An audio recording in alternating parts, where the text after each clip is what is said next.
Hi guys! Samahan nyo nga pala ako mag-prepare ngayon ng tanghalian namin. Bali may isa akong pirasong buong manok, tapos patatas, tsaka talong. Yan, pinagpiprito ko na. Magluba nga pala ang ano ko ngayon guys, ang gagawin ko. Bali ayan, nagmikos-mikos lang ako ng sibuyas, bawang, mikos-mikos. At pagkatapos, nilagay ko na, sinunod ko na yung manok na hiniwa-hiwa.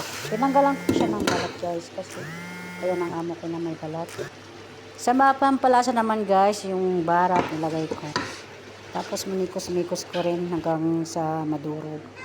Tapos tinakpan ko lang ng mga ilang minuto.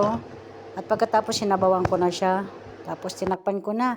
At pagkatapos guys, sinilira ko na yung mga kamatis, sinunod ko na yung patatas, at saka yung talong, tapos yung nano ko kaninang sibuyas, tapos sinabay ko na rin yung manok.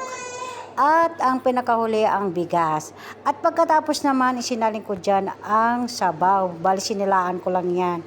Tapos, sinalang ko ulit. Ganyan ang itsura niya, guys. At pagkalipas ng ilang minuto, ayan na. Konting tiis na lang, matatapos na. Ayan na, guys. Guys, pasensya na kayo, hindi ko na ipakita ng buo kasi yung amo ko nagugutom na. Thank you, yun lang, bye.